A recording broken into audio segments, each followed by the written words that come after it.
서가 명가. 카프카 좋아하세요, 여러분들? 왜 가수들 중에 이런 가수들 있잖아요. 가수들이 좋아하는 가수 뭐 이런 거. 옛날에 저희 세대 때는 김현식 뭐 이런 가수들이 그러니까 대중적인 인기는 크게 없었던 이렇게 뭐 내 사랑 내 곁엔 죽은 다음이었고 그 시절에도 사실은 굉장히 많은 가수들이 김현식을 좋아해. 그래서 이제 김현식은 가수가 좋아하는 가수 뭐 이런 이야기를 많이 들었는데 카프카는 사실은 많은 독자를 거느리고 있지만 정말로 많은 작가들이 카프카를 좋아합니다. 뭐 예를 들면 저 뭐 해변 뭐였나요?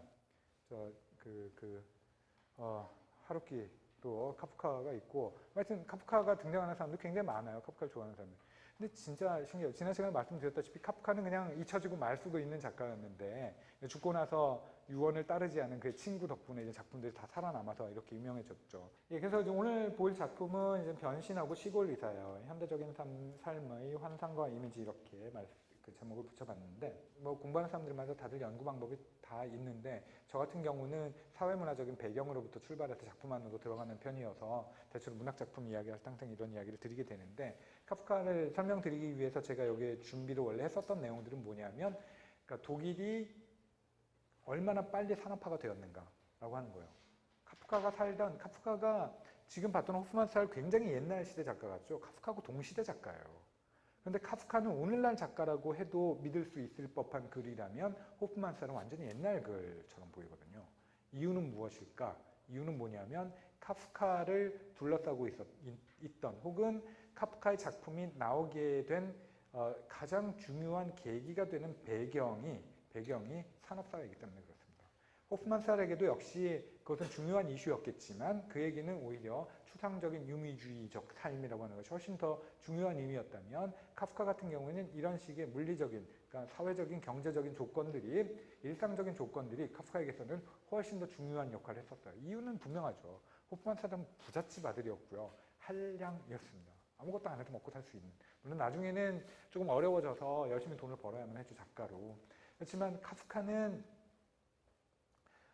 보험사 직원으로 일하면서 낮에 일하고 밤에 글 쓰고 이렇게 활동을 그리고 유명해지지도 못했고요. 살아 있었던 동안에는 이랬었던 사람이에요. 거기다 아버지하고는 맨날 갈등만 있고 그래서 카프카가 굉장히 글을 어렵게 썼구나 이렇게 생각을 하는데 그때 기록 보면 뭐 거의 낮에 퇴근해서 밤에 꼭 글을 쓴 건 아니었다 뭐 이렇게 기록이 남아있기도 합니다. 거기다 건강도 안 좋았죠. 모든 조건이 다 안 좋았어요.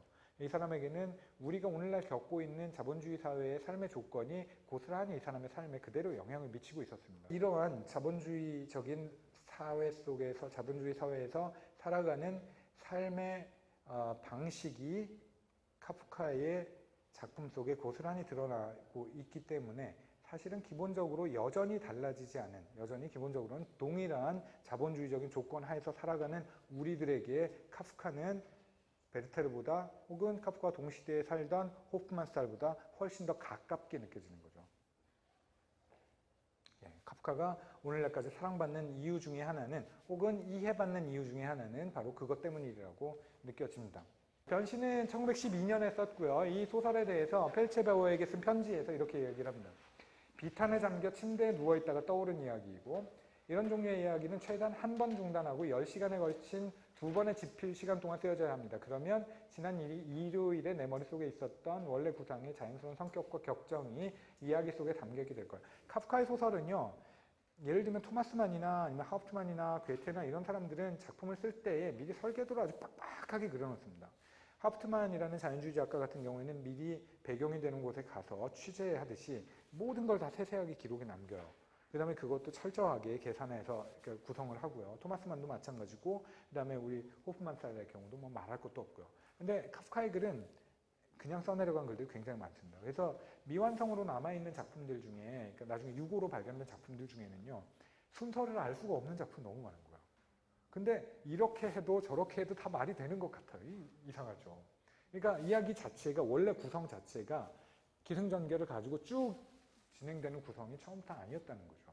주관이 뭐 다들 아시죠. 그래서 해충 그러니까 벌레로 변했고 그 다음에 이제는 문 밖으로 나가려고 애를 쓰는데 문 밖으로 못 나가고 그 다음에 출근 시간을 놓쳤고 그 다음에 회사에 지배인이 와서 왜 안 오냐고 따지는데 이제는 문을 간신히 열고 밖으로 나갔다가 이제는 깜짝 놀라서 집에 도망가고 엄마 아빠 기겁을 하고 아빠가 그 지팡이가지고 이제 방으로 몰아넣고 여동생은 왠지 호감을 그러니까 뭔가 좀 보호를 해주려고 이렇게 하는데 어머니하고 아버지는 사실 처음부터 굉장히 냉정한 입장이었고 그러다가 이제 뭐죠?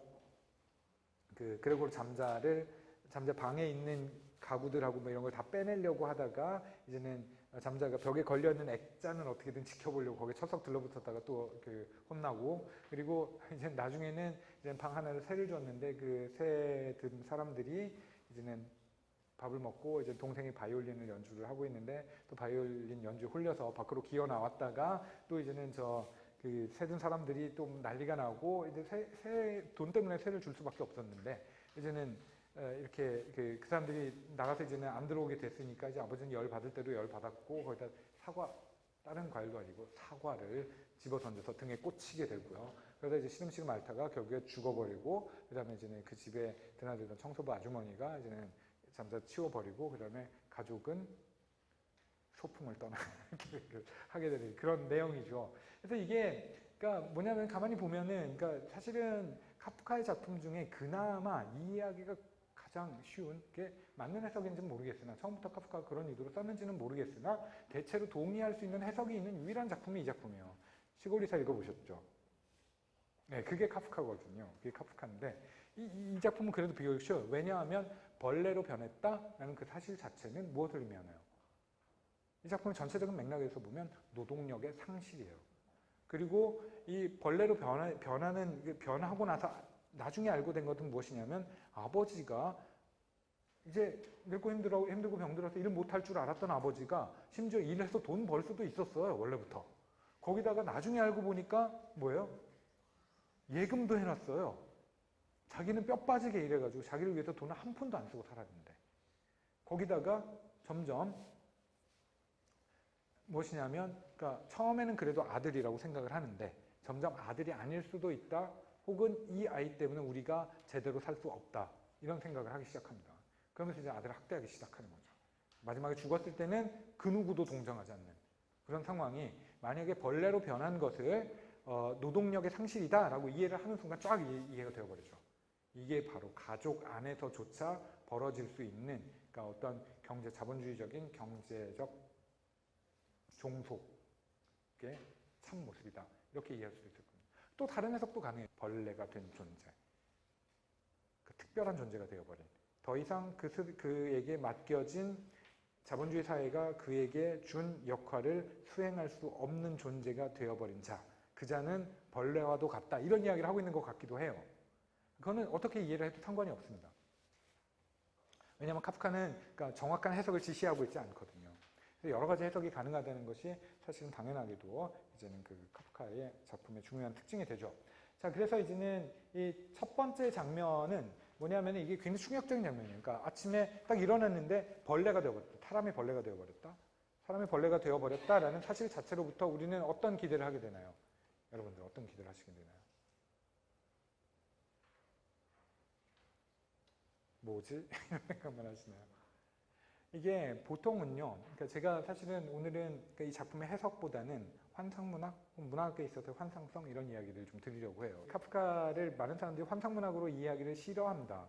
왜냐하면은 환상문학이란 대중문학 이렇게 이해를 하기 때문에. 근데 기본적인 구조는 환상문학의 구조거든요. 왜냐하면은 사람이 벌레로 변했다 이 사실 자체가 초자연적인 사건이기 때문에 어떤 초자연적인 사건이 벌어지면 그건 기본적으로 환상문학입니다. 근데 환상문학 그러면 보통은 대중문학이 되어버리기 때문에 카프카를 그쪽으로 연결하는 것을 불쾌해하는 사람들이 꽤 많아요. 독일에도 한국에도. 그러나 그런들 뭐 어떡합니까? 사실이 그런 걸. 그리고 카프카가 새로운 문학에 있어서의 새로운 환상성을 만들어낸 사람이거든요. 왜냐하면 이유는 이렇습니다. 보통은 환상성이라고 하는 것은 그러니까 초자연적인 사건이 이제는 딱 터지잖아요. 그러니까 그 문학 작품 속에서 딱 터지면 당장 사람들은 두 가지 생각을 합니다. 하나는 뭐냐면 이것은 현실의 얘기가 아니구나. 그 이야기는 뭐냐면은 이게 현실로부터의 거리가 이렇게 생겨납니다. 그러면 현실로부터의 거리가 생겨나면 이게 즐기기가 쉬워져요. 무슨 얘기냐면은 그 정치 얘기를 하잖아요. 우리나라 정치 얘기를 한국 학생들하고 이렇게 하게 되면 수업 시간에 하게 되면 굉장히 부담스러워하고 힘들어하고 굉장히 스트레스를 많이 받았었던 그런 시절이 있었는데 독일 정치 얘기를 하잖아요. 그러면은 그러니까 되게 재밌게 받아들여요. 이유는 뭐냐면 우리 일이 아니거든요. 근데 여기서도 보시죠. 여기서도 사람이 아침에 일어났더니 벌레가 됐대요. 그러면 이제 거기서 어떤 그 느낌을 갖게 되냐면 이것은 이제 현실로부터 관계가 없는 이야기구나. 그리고 실제로도 그렇습니다. 묘사되고 있는 것을 보면 벌레에 대해서 엄청 세밀하게 묘사해요. 그러나 그가 똑같이 애를 써서 한숨을 쉬면서 다시 먼저와 같은 자세로 누워 자신의 작은 다리들이 한층 화가 나는데 서로 얽혀 허이적거리는 것을 다시 보며 이 제멋대로 움직임을 진정시키고 가다듬을 길이 없음을 발견하자 그는 다시 스스로 일어났다. 그리고 그는 몸 전체 길이로 완벽히 균형을 맞춰가며 침대 밖으로 몸을 그네 타듯 요동쳐 밀어내려 했다. 엄청 황당한 얘기를 엄청 진지하게 하고 있거든요. 이게 카프카거든요. 그래서 이 이야기를 계속 따라가다 보면은 그러니까 계속 황당한 이야기를 막 하고 있는데 근데 이야기를 읽다 보면 처음에 사람이 벌레로 변했다라고 이야기를 했을 때 생겨났던 현실과의 거리가 점점 좁혀드는 게 느껴집니다. 이게 내 모습인데 내가 더 이상 일을 하지 못하게 되자 뭐 예를 들자면 내가 실업을 했을 때 주변 사람들에게 당한 수모, 무시 혹은 나 스스로 느끼던 자괴감 등등을 지금 이 벌레로 변한 잠자가 느끼고 있는 것이 아닌가 이런 생각을 하게 되죠.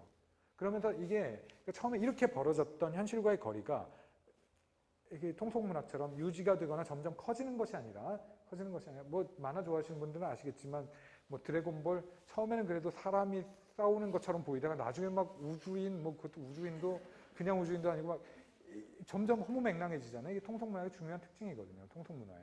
근데 얘는 오히려 거꾸로 여기서 시작했다 점점 현실로 가까워오는 겁니다. 이게 사실은 사람 뒤통수를 치는 거죠. 카프카의 매력은 여기에 있는 거고요. 그런데 그런 경우에 이제 노동력의 상실, 소통의 불가능성, 개인의 타자와 정체성의 상실. 나중에는 이제 자기가 벌레인지 사람인지 처음에는 계속 자기 사람이라고 생각을 하는데 나중에 되면 그 정체성을 상실을 해버리죠. 점점 벌레화되어 가니까. 그런데 이 모든 문제를 그렇게 보면은 작품이 깔끔하게 해결되는 것 같지만 조금 더 자세히 살펴보면 그렇게 간단한 문제가 아니에요. 왜냐하면 중요한 사건들이 여기서 벌어지는 중요한 사건들이 그레고 잠자가 노동력을 상실했기 때문에가 아니라 벌레 자체이기 때문에 일들이 벌어집니다.